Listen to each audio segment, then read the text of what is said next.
Assalamu alaikum. In this video, we will discuss about lateral and directional stability. What is the lateral and directional stability? तो lateral stability जब भी हम discuss करते हैं aircraft की तो वो इन रिस्पेक्ट टू जब भी हम बात करते हैं तो हम कहते हैं बैंक एंगल के थ्रू।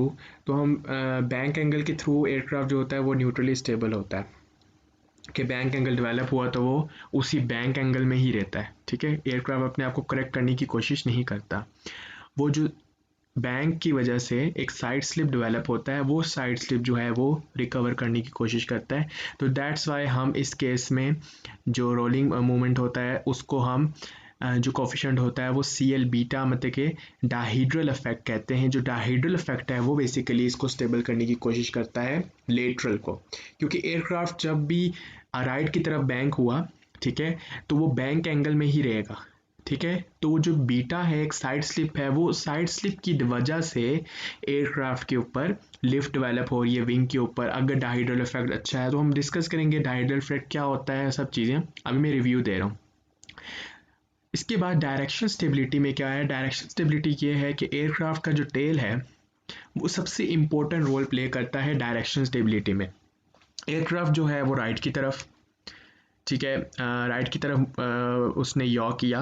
अब एयरक्राफ्ट जो है सेम इसी तरह यॉ के केस में न्यूट्रली स्टेबल है। यॉ हुआ राइट की तरफ तो वो यॉ की मतलब कि राइट की तरफ ही रहेगा जो यॉ एंगल है। अब जो लेफ्ट से जो विंड आएगी वो एक नेगेटिव साइड स्लिप बनाएगी, क्योंकि हमने पढ़ा था कि जब लेफ्ट से आती है तो वो नेगेटिव होता है, राइट से पॉजिटिव होता है साइड स्लिप। अब वो जो नेगेटिव साइड स्लिप होगा वो उसको एक टेल के ऊपर एक लिफ्ट जनरेट होगी। वो टेल जो है उसको ओरिजिनल विंड के ऊपर अलाइन करेगी। उस फिनोमिने को वेदरकॉक स्टेबिलिटी कहते हैं। तो दो फिनोमिने हमारे पास बहुत इंपॉर्टेंट हैं। First is dihedral effect and second is weathercock stability. अब इन दोनों इफेक्ट्स का ही काम है कि दोनों इफेक्ट अगर ज़्यादा हो जाएं तो आपके पास कुछ मसले हो जाए। एक इफेक्ट ज़्यादा हो जाए तो एक मसला हो जाता है, दूसरा इफेक्ट ज़्यादा हो जाए तो बहुत सारे मसले होते हैं। इन चीज़ों को हम बारी बारी डिस्कस करेंगे कि what is weathercock stability. Weathercock stability simple is that कि एयरक्राफ्ट अगर फॉर एग्जांपल क्रॉस विंड्स आ रही हैं या हवा का झोंका आ रहा है तो एयरक्राफ्ट जो है वो अगर राइट की तरफ अलाइन हुआ है तो वो कोशिश करेगा कि विंड की तरफ अपने आप को अलाइन कर दे। ठीक है, तो कभी कभार ऐसा होता है कि जब क्रॉस विंड्स होती हैं तो पायलट्स क्या करते हैं कि एयरक्राफ्ट को थोड़ा सा टर्न करके लैंड करने की कोशिश करते हैं, और फिर वेदरकॉक अगर उसकी वेदरकॉक स्टेबिलिटी अच्छी है तो जो ही रनवे वे के पास आता है एयरक्राफ्ट तो वो लैंड की तरफ चला जाता है। क्यों? क्योंकि वो अपने आप को अलाइन कर देता है विंड के ऊपर। तो ये है वेदरकॉक स्टेबिलिटी। और dihedral effect is the main phenomena to in the stability characteristics for the lateral stability. और दो कोफिशिएंट्स डिफाइन होते हैं डायरेक्शनल के अंदर, C and beta. N is a yawing movement direction stability के लिए C एंड बीटा, और lateral के लिए हम डिफाइन करते हैं CL beta which is dihedral effect. तो ये दो कोफिशिएंट्स बहुत इंपॉर्टेंट है। और लॉन्गिट्यूडल में CM अल्फा होता है। तो ये तीन चीज़ें आपने बस याद रखनी है, CL beta, CN beta and CM alpha. ये तीन चीज़ें आपने रिव्यू रखनी है। हमने फ्लाइट डायनेमिक सिस्टम्स में भी चीज़ें पढ़ी थी, तो इन चीज़ों को रिव्यू रखना है कि ये चीज़ें हमें पता थी। तो लेटरल एक्सिस में और लॉन्ग डायरेक्शनल दोनों लिंक्ड हैं। लॉन्गिट्यूडल का इससे कोई ताल्लुक नहीं है। लॉन्गिट्यूडल स्टेबिलिटी सिर्फ CM angle of attack change हुआ तो उससे फ़र्क पड़ेगा, उसका ना बीटा से ताल्लुक है, ना रोलिंग से ताल्लुक है, ना साइड स्लिप से ताल्लुक है, किसी से ताल्लुक नहीं है, ना याइंग से ताल्लुक है। लेटरल और डायरेक्शन लिंक है क्योंकि दोनों में साइड स्लिप की वजह से स्टेबिलिटी कैरेक्टरिस्टिक्स आती हैं, तो दोनों लिंक्ड हैं। इसलिए हम लेटरल डायनामिक्स को गट्ठे स्टडी करते हैं और उसके अंदर वेरिएबल ज़्यादा आ जाते हैं, जाहिर सी बात है।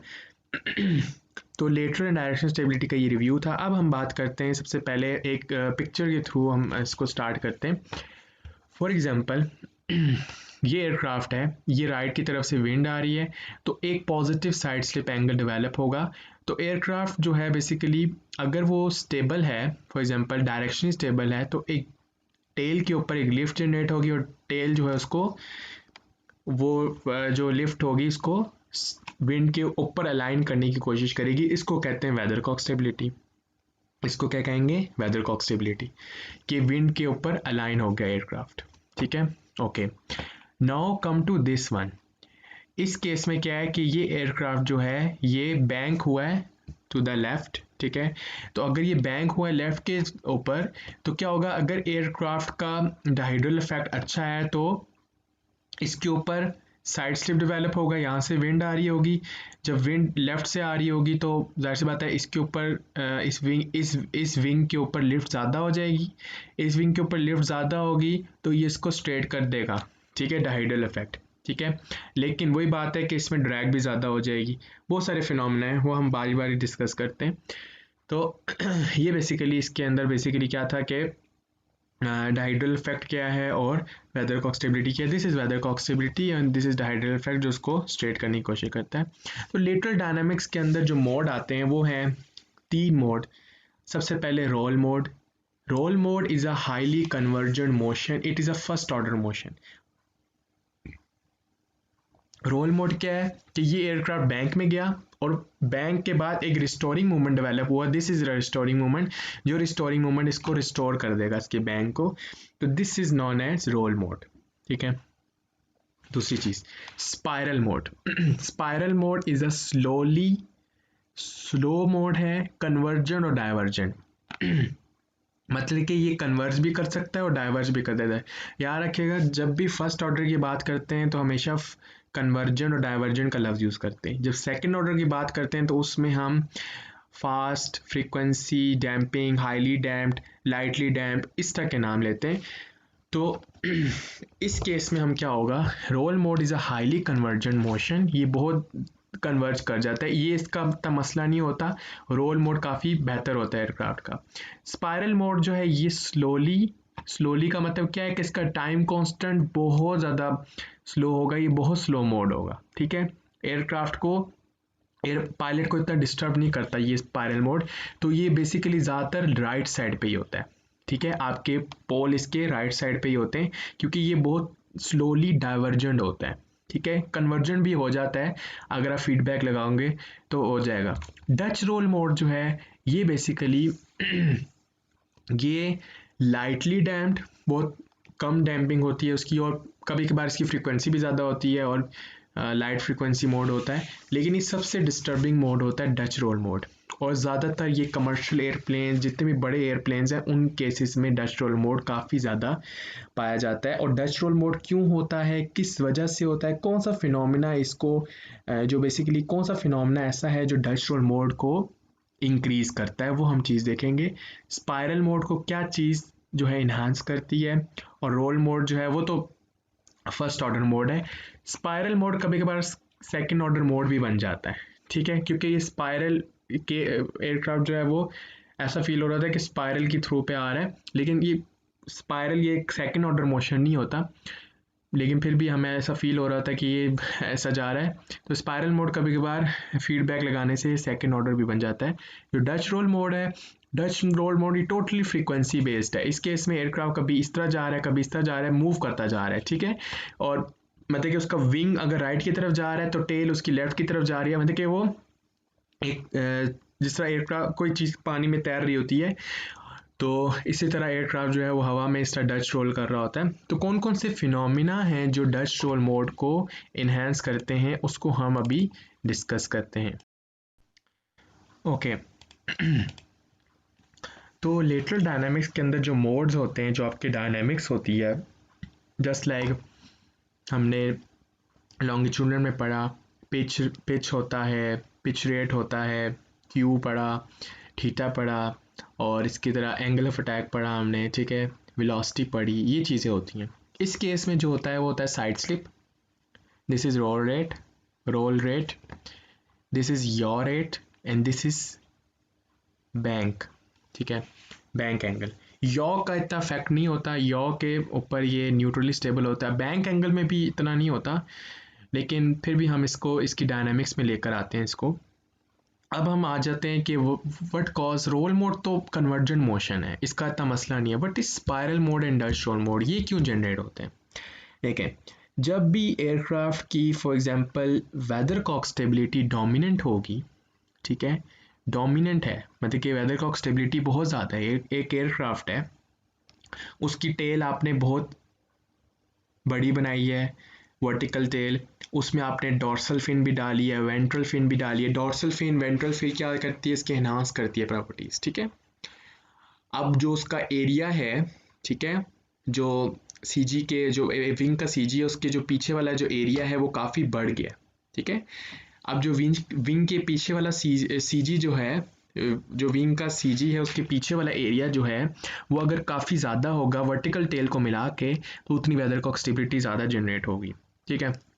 अब फॉर एग्जांपल वेदरकॉक स्टेबिलिटी किसी एयरक्राफ्ट की ज़्यादा है। अब मैं एग्जांपल दे रहा हूँ, ये डच रोल की एग्जांपल है, बट फॉर एग्जांपल अगर इस एयरक्राफ्ट की वेदरकॉक स्टेबिलिटी ज़्यादा होती तो क्या होता है कि यहाँ से अगर एयरक्राफ्ट फॉर एग्जांपल बैंक हुआ राइट की तरफ, ठीक है, राइट की तरफ बैंक हुआ, तो क्या होगा, अगर इस एयरक्राफ्ट की वेदरकॉक स्टेबिलिटी ज़्यादा है तो इसके ऊपर वर्टेल के ऊपर एक क्या जनरेट होगा, एक वर्टिकल लिफ्ट जनरेट होगी, मतलब कि हॉरिजॉन्टल लिफ्ट जनरेट होगी।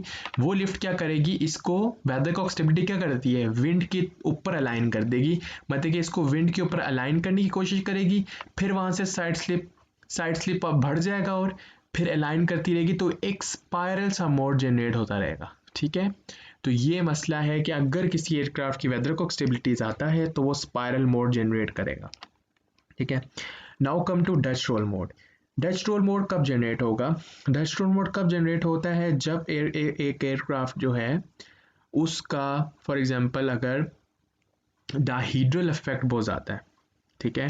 अब डाहीड्रल इफेक्ट किस वजह से ज़्यादा होता है, डाहीड्रल इफेक्ट ज़्यादा होता है अगर आपने विंग को हाई लगाया है, लो विंग होता है हाई विंग से डाहीड्रल इफेक्ट ज़्यादा होता है। स्वेप्ट विंग, ठीक है, स्वेप बैक करने से, स्वेप फॉरवर्ड नहीं, स्वेप बैक विंग से डाहीड्रल इफेक्ट ज़्यादा होता है। अच्छा, इसी तरह अगर आपके पास जो हॉरिजॉन्टल टेल का इतना इफेक्ट नहीं होता, टेल का इतना इफेक्ट नहीं होता, लेकिन कुछ ना कुछ इफेक्ट होता है। अगर टेल आपने अच्छी बनाई हुई है, अच्छी, तो डच रोल मोड आपका डाहीड्रल इफेक्ट ज़्यादा होगा। अच्छा, इसी तरह आपने एनहीड्रल और डाहीड्रल होता है, अगर आपने डाहीड्रल किया हुआ विंग को तो डाहीड्रल इफेक्ट ज़्यादा होगा, ठीक है। तो अगर आपने एक एयरक्राफ्ट का डाहीड्रल इफेक्ट बहुत ज़्यादा किया हुआ है, ठीक है, और जो अमूमन आपके कमर्शियल एयरप्लेन है उनका डाहीड्रल इफेक्ट ज़्यादा ही होता है, ठीक है, उनमें स्वेप बैक विंग होते हैं, उनका हाई विंग भी होते हैं, कुछ के मिड विंग होते हैं, मिड विंग का इतना इफेक्ट नहीं होता, बट हाई विंग है और वो ज़्यादा इफेक्ट दे रहे हैं, उस केस में जब डच रोल मोड आपका इंक्रीज करेगा, कैसे करेगा, इसको मैं डिपिक्शन कराता हूँ थ्रू दिस डायग्राम। अब क्या होगा, एक एयरक्राफ्ट है उसका डच रोल मोड, उसका डाहीड्रल इफेक्ट ज़्यादा है। अब क्या होगा, ये राइट की तरफ बैंक किया, जब राइट की तरफ बैंक किया तो यहाँ से विंड इधर से आएगी, इज इट क्लियर। अब विंड जब इधर से आएगी तो अगर इसका डाहीड्रल इफेक्ट ठीक है तो डाहीड्रल इफेक्ट क्या करेगा, इस विंग के ऊपर लिफ्ट जनरेट ज़्यादा होगी, इसको क्या करने की कोशिश करेगा, रिस्टोरिंग मूवमेंट जनरेट करेगा और सीधा कर लेगा, तो ये लेटरल स्टेबल है, ठीक है। लेकिन एक एयरक्राफ्ट का डाहीड्रल इफेक्ट बहुत ज़्यादा है तो क्या होगा, इधर लिफ्ट ज़्यादा जनरेट हो रही होगी, जब लिफ्ट ज़्यादा जनरेट हो रही है तो ड्रैग भी जनरेट हो रही है। अब जब ज़्यादा ड्रैग जनरेट हो रही है तो ड्रैग क्या करेगा, इसको राइट की तरफ, इस एयरक्राफ्ट को राइट की तरफ करने की कोशिश करेगा। ये एयरक्राफ्ट की नोज इस तरह है, ठीक है, ये उस तरफ दूसरी तरफ हमारे पास क्या कर रहा है, दूसरी तरफ राइट की तरफ नहीं कर रहा, लेफ्ट की तरफ कर रहा है। तो फॉर एग्जांपल आप एग्जांपल ले लें कि ये राइट की तरफ कर रहा है। अब ये अगर राइट की तरफ कर रहा है तो क्या होगा कि ये एयरक्राफ्ट इस तरह जा रहा है, ठीक है, राइट की तरफ, तो क्या होगा, विंड इधर से आ रही है, ठीक है, विंड राइट की तरफ से आ रही होगी, तो राइट की तरफ क्या होगा कि राइट विंग पे लिफ्ट ज़्यादा हो जाएगी। अब राइट विंग पे जब लिफ्ट ज़्यादा होगी तो उसको डायडल इफेक्ट सीधा करने की कोशिश करेगा, बट ड्रैग भी ज़्यादा होगा, तो ड्रैग क्या करेगा, इसको राइट की तरफ कर देगा। जब राइट की तरफ करेगा तो एक यॉ बेसिकली कह लें कि एक यॉ तो नहीं कहेंगे, बेसिकली एक साइड स्लिप लेफ्ट से भी डेवलप होना शुरू हो जाएगा, ठीक है। अब जो वो साइड स्लिप लेफ्ट से डेवलप होगा, वो जब टेल के ऊपर लिफ्ट लगेगी तो टेल भी एक मूवमेंट जनरेट करेगी, ठीक है, तो टेल में भी एक मूवमेंट जनरेट होगा, टेल उसको फिर विंड के थ्रू अलाइन करने की कोशिश करेगी, तो ये एयरक्राफ्ट इस तरह करता रहेगा, ठीक है। ये इस तरह डच रोल, वेदरकॉक स्टेबिलिटी और डायडल इफेक्ट दोनों को संभाल रहा होगा, दोनों को करते करते रिकवर हो जाएगा। दिस इज लाइटली डैम्प, ठीक है, ये इस तरह करता रहेगा, ठीक है। ये हमने एफडीएस में पढ़ा था, इसको रिवाइज कर रहे हैं। तो ये इसमें अगर आपको कुछ चीज़ समझ नहीं आ रही, डिटेल से आपको समझना है, तो फिर मैं आपको बता दूंगा, लेकिन ये बेसिकली एक रिव्यू है कि आपने कैसे देखना है कि what is Dutch roll, what is spiral mode. तो आप क्या करते हो, इसको ख़त्म करने के लिए, डच रोल को ख़त्म करने के लिए आप योर डैम्पर लगाते हो। योर डैम्पर क्या, फीडबैक। फीडबैक आप ऐसा लगाते हो, योर एड का डैम्पर लगाते हो, तो वो क्या करेगा, रडर रडर फ़ौरन करेक्ट कर देगा उसको, ठीक है। डूइंग डच रोल मोड होगा तो रडर फ़ौरन सेंस करके उतना रडर देगा कि वो डच रोल पैदा ही ना हो, ठीक है। अच्छा, इसी तरह अगर स्पाइरल मोड ज़्यादा है, वेदरकॉक स्टेबिलिटी ज़्यादा है, तो उस केस में आप क्या करते हैं, आप कोशिश करते हैं कि वेदरकॉक स्टेबिलिटी कम हो जाए, ठीक है। तो वेदरकॉक स्टेबिलिटी कम हो जाए तो उस केस में आप कोशिश करते हैं रोल मोड लगा लें, रोल डैम्पर लगा लें, ठीक है। इस केस में डच रोल के केस में आप कोशिश करते हैं योर डैम्पर लगा लें। क्यों, आप चाहते हैं कि वेदरकॉक स्टेबिलिटी ज़्यादा हो जाए। इस केस में अगर वेदरकॉक स्टेबिलिटी बढ़ेगी तो डच रोल कम हो जाएगा, ठीक है, डच रोल स्टेबल हो जाएगा। स्पाइरल मोड में क्या होगा, डायहीड्रल इफेक्ट बढ़ेगा तो क्या हो जाएगा, एयरक्राफ्ट स्टेबल हो जाएगा स्पाइरली। लेकिन अब ऐसा नहीं हो सकता एक एयरक्राफ्ट बन गया, अब ऐसा नहीं हो सकता कि एयरक्राफ्ट का विंग चेंज कर दो, उसका टेल चेंज कर दो, डायहीड्रल इफेक्ट से ठीक हो जाएगा। नो, एयरक्राफ्ट बन गया, उसको कैसे ठीक करना है, तो उसको ठीक करने के लिए आप क्या करते हो, फीडबैक्स लगाते हो। इन्हीं के एक ट्रांसफर फंक्शंस बनते हैं, उनके जब आप फीडबैक लगाते हैं तो आपको आपको पता चलता है कि एक एयरक्राफ्ट की वेदरकॉक स्टेबिलिटी बढ़ गई है, एक एयरक्राफ्ट के डायहीड्रल इफेक्ट बढ़ गया है। जब डायहीड्रल इफेक्ट बढ़ गया है तो क्या होगा, उसका स्पाइरल मोड स्टेबल हो जाएगा, बट रोल जो है वो जो स्पाइरल मोड स्टेबल हो जाएगा, बट उसमें वेदर वो आ जाएगा, डच रोल आ जाएगा। तो इस तरह की चीज़ें होंगी। तो आप एक एयरक्राफ्ट बन गया, उसको वापस रीडिज़ाइन तो नहीं कर सकते ना, आप क्या करते हो, फीडबैक लगाते हो, फीडबैक लगा के इसको करेक्ट करने की कोशिश करते हो। So this is the video for the introduction of the lateral and direction stability. Now next in the next we will do some cases of transfer functions. Transfer function होंगे, उनको मैटलैब में कैसे लिखना है और उनका हमने रूट लोकस कैसे देखना है कि रूट लोकस कैसे बनाना है, ये वो चीज़ें देखेंगे। और उसके बाद इंशाल्लाह फिर अगर हमने कंट्रोलर डिज़ाइन करना है उससे रिलेटेड वो भी हम वीडियोस देखेंगे। तो ये भी वीडियो भी जो सेकंड पार्ट है इसका वो भी अभी जल्दी अपलोड हो जाएगा। ओके, अल्लाह हाफिज़।